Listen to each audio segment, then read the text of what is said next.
اعوذ باللہ من الشیطان الرجیم، بسم اللہ الرحمن الرحیم۔ محترم ناظرین، السلام علیکم ورحمۃ اللہ۔ آج ہمارا موضوع ہے کئی گناہ گاروں کے دل میں اللہ اور اس کے رسول صلی اللہ علیہ وآلہ وسلم کی اتنی محبت ہوتی ہے کہ بہت سے عبادت گزاروں کو نصیب نہیں ہوتی۔ ناظرین، ابن تیم رحمۃ اللہ علیہ یہ بات سمجھا رہے ہیں کہ انسان میں دو قسم کی قوتیں ہوتی ہیں، ایک محبت کی قوت اور ایک بغض اور نفرت کی قوت، اور وہ اس لیے تاکہ حق سے محبت کرے اور باطل سے نفرت کرے، اور ایسا کرنے والے ہی حقیقتاً اللہ اور اس کے رسول سے محبت کرنے والے ہوتے ہیں۔ مگر چونکہ انسان کے ساتھ اس کا نفس بھی ہے، لہٰذا کبھی اس کی محبت اپنے نفس کی وجہ سے باطل چیزوں کی طرف مائل ہو جاتی ہے، جیسے کچھ لوگوں کا محبت کی وجہ سے ملان پیٹ، شرمگاہ اور مال خرچنے کی شہوت کی طرف ہو جاتا ہے، لیکن ان کے اندر محبت اور دیانتداری ہوتی ہے، جس کی وجہ سے وہ حق اور حق والوں سے محبت کرتے ہیں اور ان کی تعظیم کرتے ہیں۔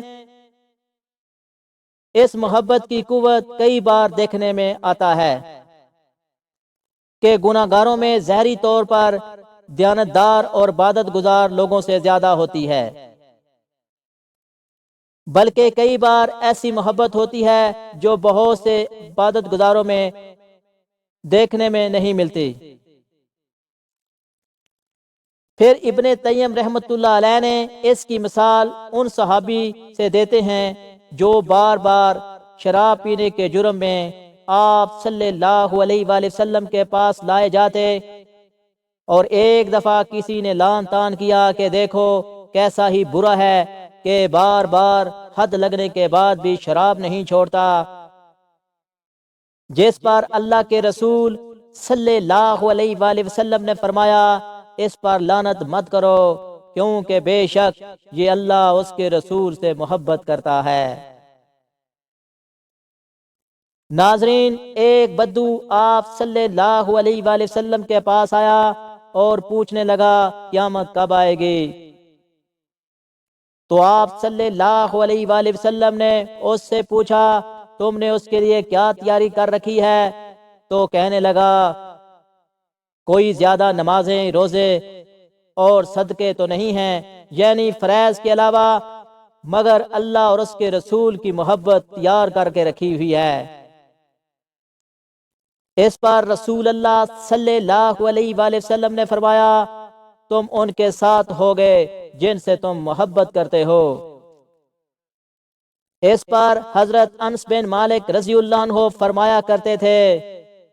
ہمیں ایسے خوشی کبھی نہ ہوئی جیسی خوشی اللہ کے نبی صلی اللہ علیہ وآلہ وسلم کے اس فرمان پر ہوئی کہ تم ان کے ساتھ ہوں گے جن سے تم محبت کرتے ہو۔ پھر حضرت انس رضی اللہ عنہ کہا کرتے تھے پس میں نبی صلی اللہ علیہ وآلہ وسلم، حضرت ابو بکر صدیق رضی اللہ عنہ، حضرت عمر رضی اللہ عنہ سے محبت کرتا ہوں، اور میں بھی امید کرتا ہوں کہ میں اپنی اس محبت کی وجہ سے میں ان کے ساتھ ہی ہوں گا، گرچہ میں ان کے اعمال جیسے نہیں کرتا۔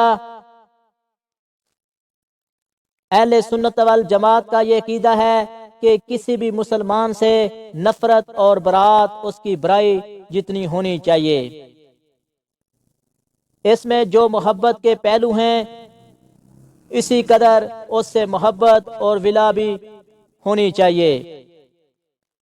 لیکن عموماً لوگوں میں نفرت کا جذبہ محبت پر غالب آ جاتا ہے۔ ابن تیم رحمۃ اللہ علیہ اس قاعدے کو بارہا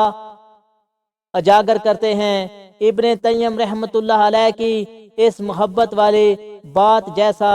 فضیل بن ایاس کا خلاص کے حوالے سے ایک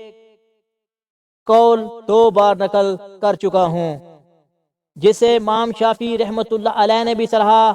کتنے ہی ایسے لوگ ہیں جنہوں نے بیت اللہ کو نہیں دیکھا، اور وہ ان لوگوں سے بہتر ہیں جو کعبے کے ارد گرد طواف کرتے ہیں۔ یہ ایک حقیقت ہے کہ قلبی اعمال بہت ہی اہم اور نہایت ہی طاقتور ہوتے ہیں۔ انسان اسلام سے ایمان اور پھر احسان کے درجے پر محبت، اخلاص اور دیگر قلبی اعمال ہی کی وجہ سے فیض ہو سکتا ہے۔ ابن حزم رحمت اللہ علیہ کا شاذ مذہب اور ان کی زبان درازی کسی بھی طالب علم پر مخفی نہیں، مگر امام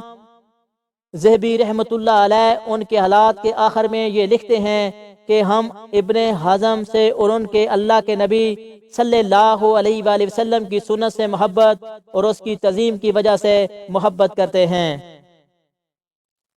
اس موضوع کو میں ابن قیم رحمت اللہ علیہ کی اس بات پر ختم کرتا ہوں جو انہوں نے اپنی کتاب مفات الدار السادہ میں کہی: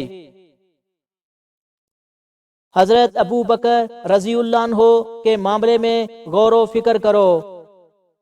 بلا شبہ وہ اس امت کے سب سے افضل انسان ہیں، اور یہ بات سب جانتے ہیں کہ اس امت میں ایسے لوگ بھی ہیں جو حج، روزے، نماز، تلاوت اور دیگر اعمال کی کثرت میں ان سے زیادہ کرتے رہے ہیں، یعنی ان کے مقابلے میں کم نفلی عبادت کے باوجود بھی حضرت ابو بکر رضی اللہ عنہ اس امت کے افضل ترین امتی قرار پائے، جس کی وجہ ابن قیم رحمت اللہ علیہ یہ بتاتے ہیں کہ سلف میں سے ایک بزرگ نے فرمایا کہ حضرت ابو بکر رضی اللہ عنہ ان لوگوں سے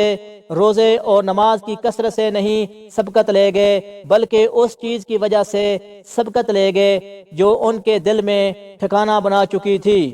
یعنی علم و دین پر۔ کما حقہ عمل، بات ساری یہ ہے کہ انسان قلبی اور جسمانی اعمال کے توازن کو برقرار رکھنے کی کوشش کرے۔ یہ نہیں ہو کہ انسان قلبی اعمال سے نا آشنا ہو یا جسمانی اعمال سے بالکل عاری ہو۔